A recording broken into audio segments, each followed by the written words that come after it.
My name is Vanessa. I'm from Mt.St.Mary'S College, Namagunga, and this is our team. Nakatwa Maria Mugaga, Natukunda Melissa, and Atura Faith. And we're debating the resolution, renewable energy should be subsidized. And what I expect from this debate is for us to have engagement on something very crucial affecting the world. I expect to hear the views of my peers about global warming and climate change and how renewable energy would help us reach our goal in fighting climate change. House rules. Each speaker has 5 minutes. The first and last minutes are protected. The judge will ring a bell to signal the protected time. The bell will ring continuously after 5 minutes. Resolved. Renewable energy should be subsidized.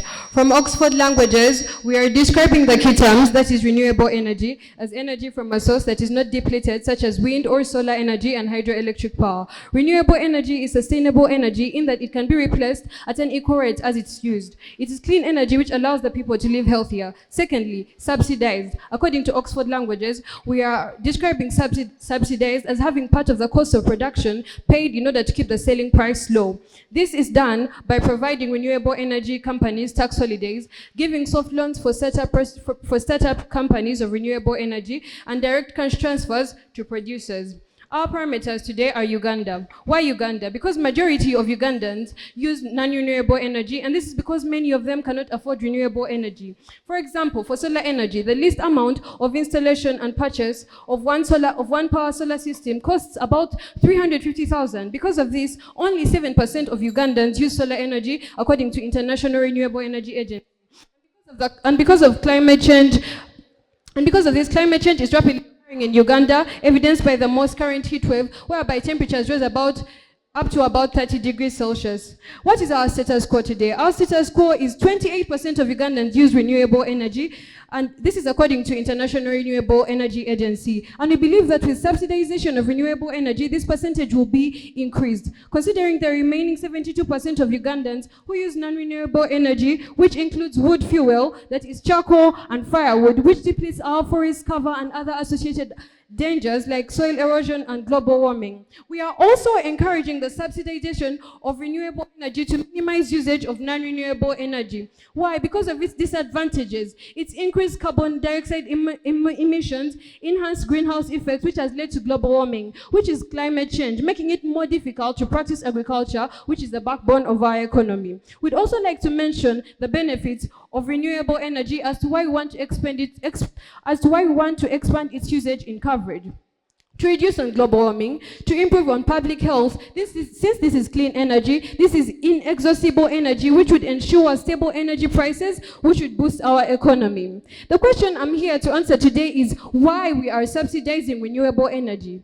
To reduce the costs of renewable energy, which is very expensive. This would increase the access of renewable energy to Ugandans, which is in line with Sustainable Development Goal number 7, which is to ensure access to affordable, reliable, sustainable and modern energy for all.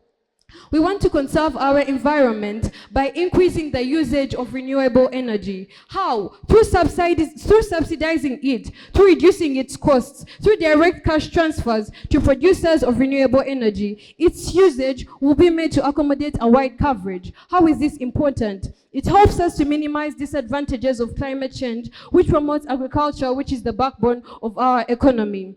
I hope I have answered the question as to why I'm here today, why we are subsidizing renewable energy. We want to minimize the usage of non-renewable energy. Why is non-renewable energy disadvantageous to us? We recognize that non-renewable energy involves the use of wood fuel, which involves charcoal and wood fuel, which involves charcoal and firewood that depletes our forest cover. What is the disadvantage of depleting our forest cover, dear judges? It has brought about climate change, increase in global temperatures. How is this disadvantageous to the economy of Uganda? We want to remind you that agriculture is the backbone of our economy, and increased use of non-renewable resources, that is wood fuel, is going to increase the temperatures through the climate change. This is going to put a halt to the agriculture as the backbone of our economy. With that, I'd like to remind you that the reason we're here today is to achieve Sustainable Development Goal number 7. Thank you.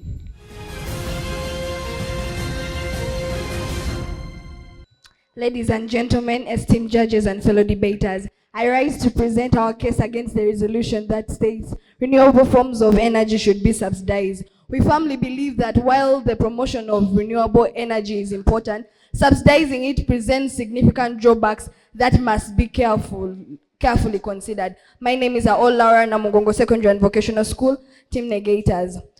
The precurrent speaker comes here and talks about temperature rise, but dear judges, we as the negators set our parameter as the whole world, because this is not only a problem that is only affecting Uganda, but it's affecting the whole world, and it needs to be handled globally. We come as the International Energy Agency with a time frame of 10 years.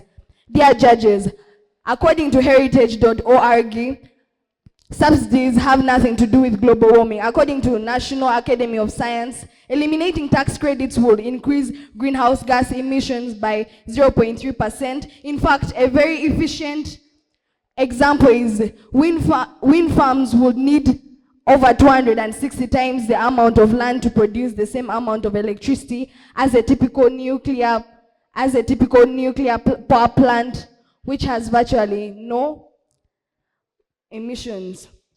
Dear panel, we as the negators, we believe that we can use other effective measures to advertise the adoption to the renewable forms of energy. While the promotion of renewable energy is undoubtedly important, subsidizing it may not be the most effective approach. That's why we come up with a work plan that consists of a 3 governmental approach strategy. The first one is strategic planning, stakeholders, engagement, and policy alignment that are key to accelerate the shift to a clean energy. Strategic planning shall be used to integrate systematic thinking in all energy planning and paying attention to complex and intersecting challenges. Taking a multi-stakeholder accepted. Energy is something that it's the ability to do work. That's according to our definition. Take a multi-stakeholder approach and ensure all policy decisions relieve broader positions. The reasons why we advocate for other effective ways to approach the renewable forms of energy. In the long run, subsidies actually hurt the industries they are supposed to help by discouraging innovation. Subsidizing the renewable forms of energy lead to market distortion, financial burdens on the taxpayers and government budget, diversion of resources from more productive sectors, and market competitiveness. Dear panel, today we as the negators, we believe that we shall use our house, the body, the International Energy Agency, to instead use other approaches to help increase the adoption to these renewable forms of energy. And also, we as the negators, we shall look for more ways to bring the whole world together and fight the effects of non-renewable resources. But we believe that instead of subsidizing the renewable forms of energy, why don't we use other approaches like planning in a better way and also using the multi-stakeholder approach and policy alignment. With this, I submit my case. This is the High School Crossfire. We'll be back in a minute.